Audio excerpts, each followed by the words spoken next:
Camero Scarsella, ben ritrovato in terra di Sardegna e guarda caso in una di quelle manifestazioni che ormai ha preso piede e ha radicato veramente la sua storia in quest'isola.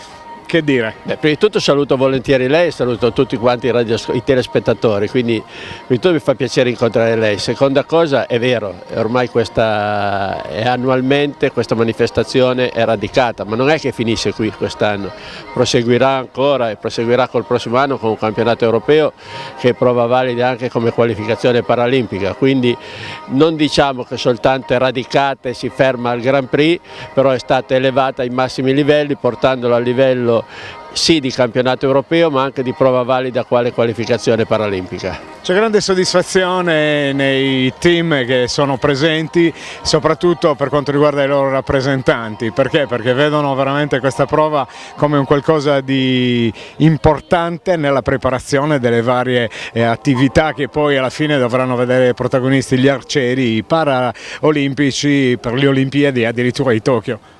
Questo è vero, diciamo è la realtà che è l'ultima prova in cui si incontrano le varie nazionali prima del campionato del mondo di Hertogenbosch, in cui si giocherà la qualificazione paralimpica. Quindi non è solo importante per i titoli che vengono acquisiti oggi, ma per vedere già la preparazione a che punto è, per vedere già constatare a che punto sono le altre nazioni, e quindi è un banco di prova realmente importante sia per gli atleti che per i tecnici. In vista, diciamo, passerà nemmeno più un mese, perché all'inizio di giugno, passerà un po' più di un mese, perché all'inizio di giugno ci sarà il campionato del mondo e lì ci giocheremo le possibilità di vincere le carte paralimpiche, che per il mondo paralimpico in questo momento è realmente importante. Presidente, certo che fa un po' specie vedere 40 medagliati, veramente incredibile, è quasi una sorta di gioco che fanno gli atleti tra di loro per vedere un attimino anche assaggiare quello che è il momento di forma dell'uno e degli altri. Come dicevamo prima, è un momento questo che realmente anche tra gli atleti che ormai si conoscono da anni, si conoscono su tutte le linee di tiro di tutto il mondo, vedersi confrontarsi dicendo tanto fra un mese ci rincontreremo di nuovo e ci giocheremo questa possibilità è di vitale importanza. Diciamo che anche come nazionale italiana oggi abbiamo vinto, ma abbiamo perso, perché tante medaglie d'argento, però non è questo che ha importanza. Importanza per noi è il movimento, importanza è il movimento e che i nostri ragazzi comunque abbiano la possibilità di confrontarsi e di esprimersi ai loro massimi livelli. Poi vincere l'argento, si può vincere, si può perdere, non è quello il fatto.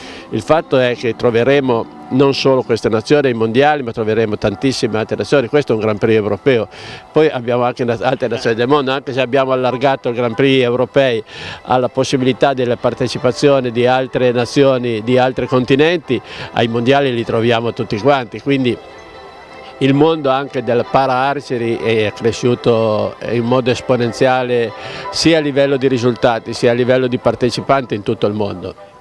Quindi non mi rimane che, prima di tutto non le ho ancora fatte, ma vorrei fare i complimenti all'organizzazione, che qui al Geo Village è sempre perfetto, quindi gli arcieri del Torre Sassari, Bruno, Paolo, con il loro staff sono realmente bravissimi a organizzare, quindi complimenti vivissimi per quello che stanno facendo. Seconda cosa, un bravo ai nostri ragazzi, però tra un mese e mezzo li voglio un po' di più sulla linea di tiro, concentrati e non buttare via qualche medaglia. Comunque sono stati bravissimi lo stesso, perché ci mettono il massimo dell'impegno e quando uno ci mette il massimo dell'impegno può riuscire o meno, però sono lì a giocarsi la medaglia d'oro, quindi complimenti vivissimi a loro.